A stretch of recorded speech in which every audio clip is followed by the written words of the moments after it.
"They say the groom ran off with a thinner bride," someone whispered, and then the whole chapel erupted in laughter. Cora Ashford stood frozen before the altar, white lace trembling around her. The summer sun poured through stained glass, but she only felt cold, like the world had turned its back on her. 24 years old, soft-faced, full-figured, and gentle as spring rain, she had believed love could make her worthy. Thomas Pemberton had sworn it did. But as the organ music faltered and minutes turned to hours, the truth arrived not on horseback, but in a folded letter delivered by Thomas's smug friend. Her trembling fingers broke the seal. Inside, the words bled like knives. "I cannot bear the shame of marrying a woman of your size." Gasps, murmurs, then laughter, cruel, echoing, unholy laughter that filled the church where vows were meant to be sacred. Someone snickered, "Maybe he got lost trying to lift her." Another added, "Guess the altar couldn't hold her weight." Cora's heart splintered. Without a word, she turned and ran, past the pews, past the gasps, past her own sobs that tore through the quiet valley air. Her satin shoes slipped on the church steps. The veil caught in the wind like a wounded bird as she fled toward the forest beyond Willowbrook. Branches whipped her face. The heavy skirts tangled around her legs. Still she ran, tears blurring the sunlight into streaks of gold and pain. She ran until the laughter faded and the silence of the woods swallowed her whole. And somewhere among the whispering pines, a man heard her crying, a man who had long stopped believing in miracles. This is a work of fiction inspired by real-life events. Names, characters, and settings have been adjusted for storytelling purposes. This narrative is intended to explore themes of self-worth and resilience. It does not aim to target or offend any individuals or groups. Where in the world are you listening from today? How did this part of the story make you feel? Drop a comment below. I read every single one, and your thoughts mean the world to me. Cora stumbled through the forest until her breath came in sharp, broken gasps. The hem of her wedding gown was torn and streaked with mud, its white silk now the color of grief. She stopped by a narrow stream, her reflection rippling across the water. A woman in shambles, her hair wild, her face blotched with tears. The veil that once symbolized promise now clung to her shoulders like mockery. She dropped to her knees and wept. Every sound of her sobs was swallowed by the trees. The world she had known, her father's respectable home, the town's polite cruelty, had vanished behind her. All that remained was the echo of humiliation. She remembered the way people used to stare at her in church pews, whispering behind their fans. "Such a sweet girl," they would say. "If only she weren't so heavy." Even Thomas, with his charming smile and polished shoes, had pretended not to hear them. Cora had believed that love would redeem her from ridicule. She had imagined a future where kindness and devotion mattered more than appearances. Yet the very man who had vowed to protect her dignity had traded it for pride. Now, sitting alone in the wilderness, she wondered if she would ever trust love again. The sound of snapping twigs broke her despair. Cora turned sharply, her heart hammering in terror. From the shadows between two pine trunks, a tall figure emerged, broad-shouldered, bearded and clothed in weathered leather. His hair was streaked with sun, his eyes deep and steady like the soil itself.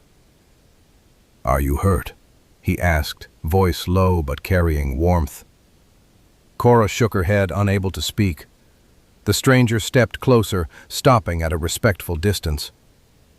"You shouldn't be out here alone," he said.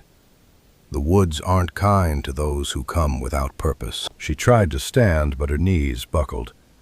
He moved forward instantly, catching her before she hit the ground. His hands were rough, but his touch was careful, almost reverent. "Easy now," he murmured. "You're safe." Through trembling lips, she whispered, "I was supposed to be married today." His brow furrowed. He didn't ask the details, only glanced at the torn gown, the bare ring finger, and the haunted look in her eyes. "Then you deserve a place to rest," he said softly.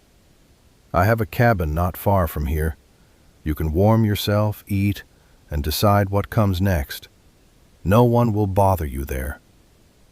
Cora hesitated. Trusting another man, especially after what she had endured, felt impossible. Yet there was something in his gaze, not pity, not desire, but an honest steadiness that made her want to believe again. He extended a hand. "Name's Nathaniel Blackwood. Most folks just call me Nate." She stared at his open palm, then took it. "Cora," she whispered. "Cora," he repeated, as though it were a name worth keeping safe. As they walked toward his cabin, Cora glanced at the man who had found her crying among the pines. He moved with the certainty of someone who had long made peace with solitude, yet his silence wasn't cold, it was kind. For the first time that day she felt the faint stir of safety, the fragile beginning of hope. And somewhere deep inside her bruised heart, a quiet thought bloomed. Maybe being lost was the only way to be found. The forest deepened as Cora followed Nathaniel through winding paths no one from Willowbrook would have dared to take. The air was cool and sweet, filled with the scent of pine and damp moss.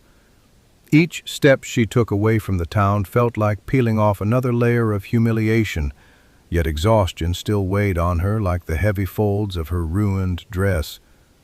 Nathaniel walked ahead with quiet confidence, occasionally glancing back to make sure she was keeping up. His rifle hung across his shoulder, and the small hatchet on his belt caught the glint of the fading sun.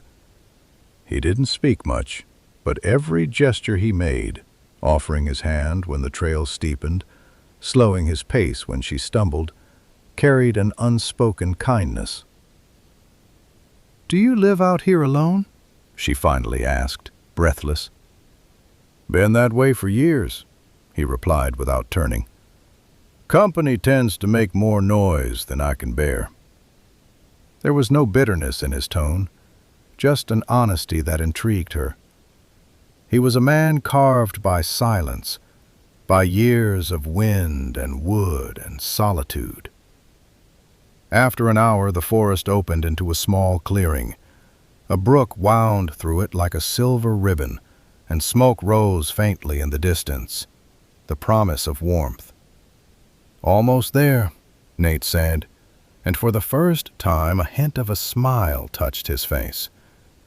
When they reached the cabin, Cora could hardly believe her eyes. It wasn't grand, but it was built solidly from dark pine logs, the roof patched with care, and a small garden of herbs and carrots nestled near the porch. A stack of firewood leaned neatly against the wall, evidence of a man who lived deliberately, not carelessly. "Go inside," he said, opening the door for her. "You can sit by the fire while I fetch water." Inside, the cabin smelled of cedar and smoke. A large bearskin rug covered the floor, and shelves filled with books and carved wooden tools lined the walls. Cora stood motionless, her fingers tracing the smooth table edge. It was humble, yet it felt more like home than any polished house she'd ever known. Nathaniel returned with a bucket of water and set it near the hearth. "There's stew from yesterday," he said. "It's not much, but it'll warm you." Cora's stomach twisted. She hadn't eaten since dawn. He ladled the stew into a wooden bowl and handed it to her, the aroma of meat, herbs, and root vegetables filling the air. As she ate, tears welled in her eyes. He didn't ask why. He just sat nearby, quietly sharpening his knife, giving her space to cry if she needed to. Outside, the wind picked up, Whistling through the cracks, Nathaniel added another log to the fire. "You can stay as long as you need," he said. "No questions asked." Cora looked up at him. "Why are you being kind to me? You don't even know who I am." He paused. "Maybe I don't need to know. I just know what it's like to lose everything in a single day." That answer lingered in the air. She wanted to ask more, but his eyes, quiet, steady, shadowed, told her not to push. Later that night he gave her a blanket and a space near the fire. "I'll sleep outside," he said. "You don't have to," she whispered, guilt threading her voice. He smiled faintly. "You've had enough men taking what they want. I'm not one of them." When the door closed behind him, Cora lay awake, staring at the flickering light. Somewhere beyond the trees, a wolf howled. She clutched the blanket tighter, listening to the wind and wondering how a stranger's silence could feel safer than her own home. In the distance, she could hear the steady rhythm of his footsteps outside, a guardian's echo. And in that rhythm, her shattered heart found something it hadn't known in years. Peace. Morning crept into the cabin through soft ribbons of light, touching the walls of rough-hewn pine and the steady embers that still glowed in the hearth. Cora woke to the faint crackle of firewood and the aroma of coffee. For a long moment she didn't remember where she was. Then she saw Nathaniel crouched by the stove, stirring something in a pot, his broad back turned toward her. "Morning," he said without looking up. His voice was calm, low, steady. The kind of voice that seemed to make the world quiet down and listen. Cora sat up, clutching the blanket around her shoulders. "Did you sleep at all?" He shrugged. "I've slept less before." She wanted to thank him for giving her warmth, safety, food, but the words tangled in her throat. No one had ever cared for her without expecting something in return. She finally murmured, "You didn't have to do all this." He glanced at her, his eyes soft beneath the shadow of his beard. "You needed help. That's reason enough." He handed her a tin cup of coffee. It was bitter and strong, yet it felt like life itself running through her veins. Over the next few days, an unspoken rhythm formed between them. Cora washed dishes, swept the floor, and tended to the small herb patch outside. Nathaniel repaired tools, chopped wood, and spent long hours hunting or fishing by the river. They didn't speak often, but their silences were never heavy. They were the kind that built trust, like slow-growing roots beneath the soil. When he returned from hunting one afternoon, he found her kneeling in the garden, sleeves rolled up, hair tied loosely, humming softly to herself. The sight made him pause. For a man who'd spent years surrounded only by wind and pine, that small sound of human tenderness pierced something in him. "You sing," he said quietly. Cora flushed, startled. I used to. In church. Before." Her voice trailed off. "Before the world forgot what kindness was," he finished for her. She smiled faintly. "Something like that." He set down his catch, 2 rabbits, and said, "Keep singing. The woods could use the reminder." That evening, as dusk settled, she helped him skin the rabbits and prepare stew. Her hands were clumsy, but he guided her gently, showing her how to cut along the seams of fur, how to handle a knife without fear.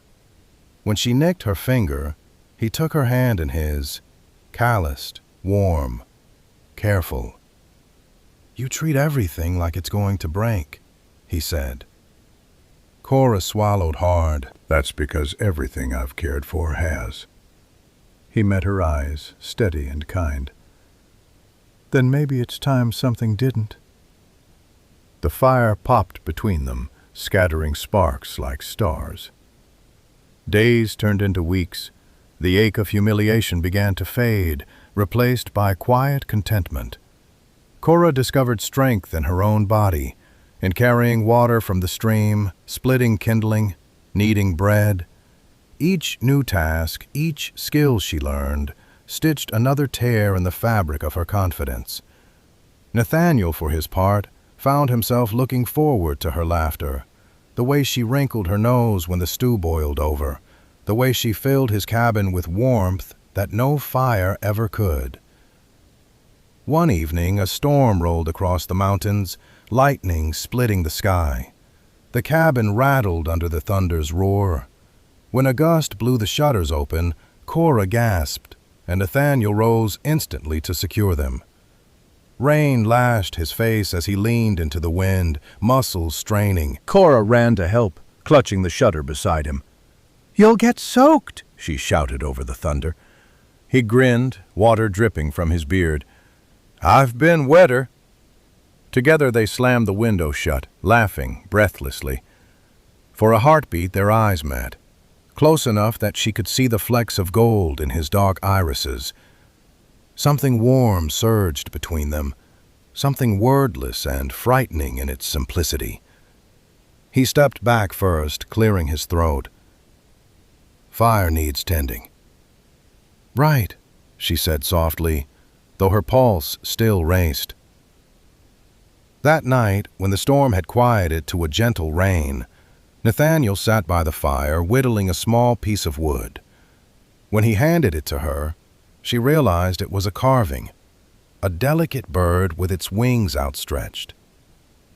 "It's beautiful," she whispered. He looked into the fire.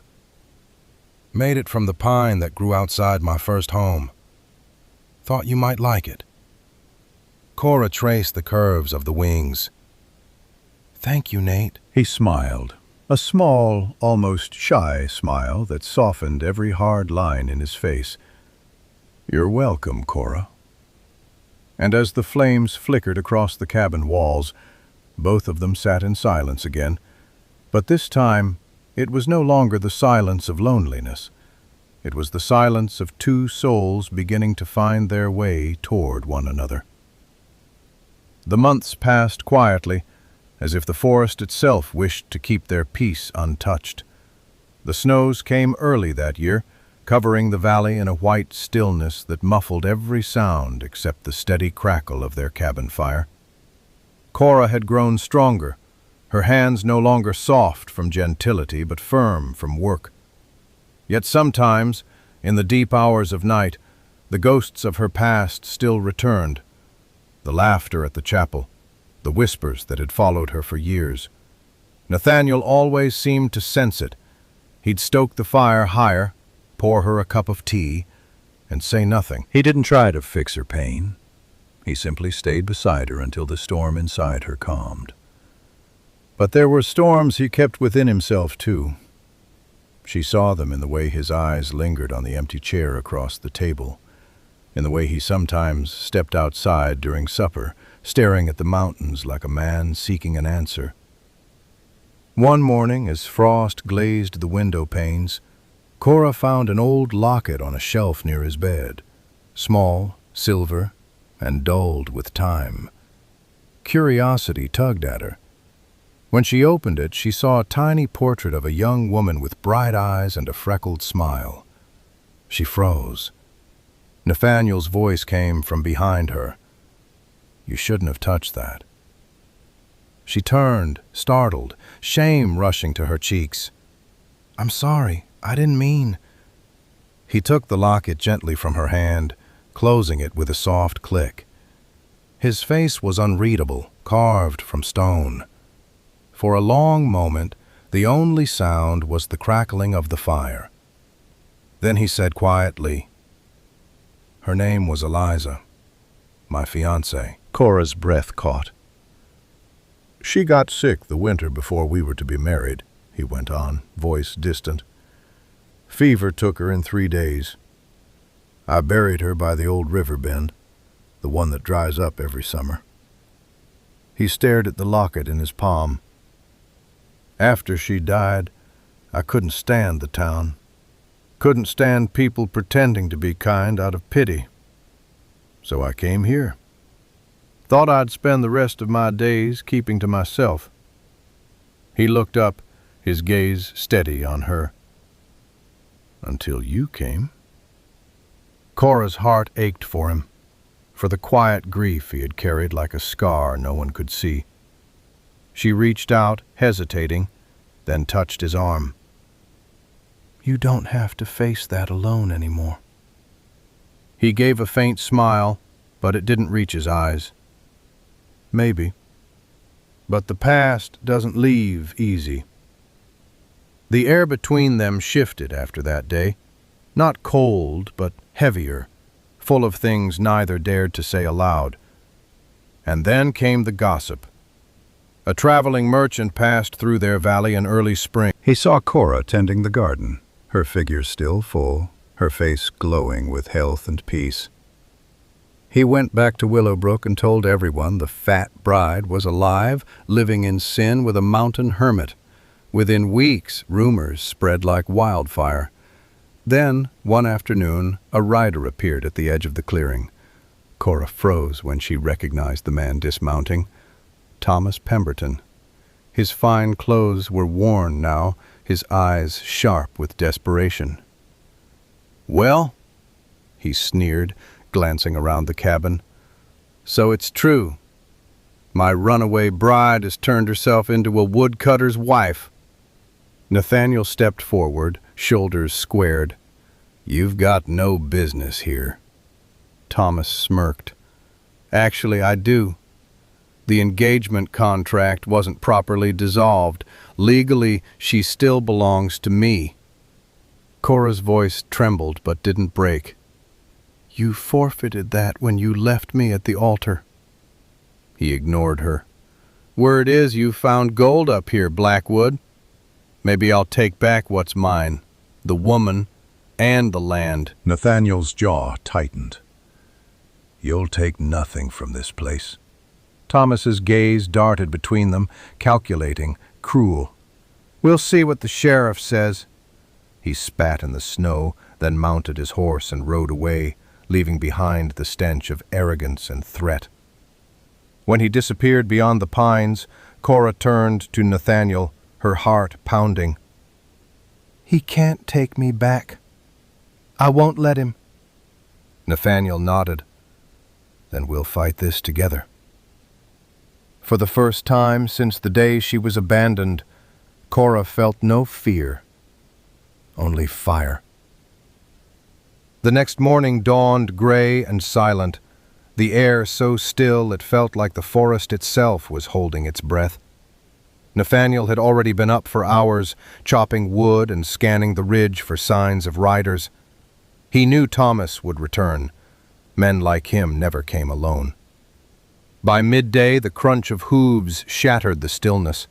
3 horses emerged from the trees, Thomas at the front, flanked by 2 men with pistols strapped to their belts. Their laughter carried through the cold air like the echo of something foul.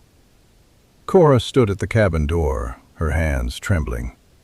Nathaniel stepped in front of her, rifle resting casually across his arm. He didn't raise it, not yet. Thomas dismounted, smug and swaggering. "I told you I'd be back," he said, his grin all venom. "Now let's make this simple. The girl returns with me, and no one gets hurt." "She's not yours," Nathaniel said evenly. Thomas scoffed. "Everything here belongs to someone better than you, Blackwood. You think hiding in the mountains makes you a man? You're just another beast." Cora's fear turned to anger. She stepped forward, voice steady. "The only beast I ever knew was you, Thomas." He turned toward her, eyes flashing. "Careful what you say. You've always had a sharp tongue for a woman who should have been grateful anyone looked twice at her." Nathaniel's rifle rose in one swift, controlled motion. "You'll watch your mouth." The 2 hired men reached for their guns. But before they could draw, Nathaniel fired. One shot splintered the wooden post between them. "Next one won't miss," he said, calm as stone. Thomas froze. His arrogance faltered as the reality of the moment dawned. This wasn't the town square where words could wound without consequence. This was the mountain, and here truth and justice wore calloused hands and steady eyes. "You don't want to do this," Thomas muttered, stepping back. "No," Nathaniel said, "but I will if you force me." Cora took a deep breath and moved to stand beside Nathaniel. Her voice rang clear in the still air. "Thomas Pemberton, you wrote a letter saying you couldn't bear the shame of marrying me. I kept it." She reached into her cloak and pulled out the folded, worn paper, the one she had carried all this time, like a wound she refused to forget. She held it up. "This is proof that you ended the engagement." "You have no claim on me, not in the eyes of God or any law." Thomas's face went red. He lunged forward, but one of his own men grabbed his arm. "She's right," the man muttered. "You got no case." "Damn you all!" Thomas hissed, jerking free. "You'll regret this." Nathaniel's voice was quiet but deadly certain. "Leave now, before you find out how much I regret letting you walk away." For a tense moment, no one moved. Then Thomas spat into the snow, turned, and mounted his horse. "This isn't over," he growled, but his eyes betrayed the truth. It was. As the men disappeared into the trees, Cora sagged against the doorframe, trembling. Nathaniel lowered his rifle and placed a steadying hand on her shoulder. "It's over," he said softly. "He's gone." She looked up at him, tears in her eyes. "No, Nate. I'm free."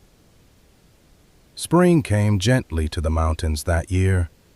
The last snow melted into clear streams, the air sweet with pine and wildflowers. Cora stood outside the cabin, watching sunlight spill over the peaks, her hands resting on the wooden railing Nathaniel had built for her. The same mountains that had once seemed like a prison now felt like freedom itself. Inside, the table was set simply: wildflowers in a glass jar, 2 plates, and a small white ribbon tied around a ring Nathaniel had carved from polished maple. They hadn't spoken of marriage again after the day Thomas left, but the love between them had grown steady, like the roots of the forest itself. When Nathaniel stepped outside, he held something behind his back. "Close your eyes," he said. Cora laughed softly. "After everything, you still think I can be surprised? Try me." She obeyed. When she opened her eyes, he was holding a simple wreath of mountain lilies, her favorite, gathered from the stream where he had first found her crying. "It's not much," he said quietly, "but it's honest." Her heart swelled. "It's perfect." He slipped the wreath gently onto her head, his rough hands trembling just slightly. "Cora Ashford," he said, voice deep and certain. "The day I found you, I saw a woman broken by cruelty but not defeated. You've brought warmth back to a place that forgot what laughter sounded like. If you'll have me, this cabin, this life, is yours." Tears shimmered in her eyes. "Nate, I found peace here. I found you. There's nothing more I could ask for." He kissed her forehead, the mountains silent witnesses to their vow. And as the fire crackled inside, Cora whispered, "This time, no one's leaving the altar." Every time we tell stories like Cora and Nathaniel's, we remember something simple but eternal.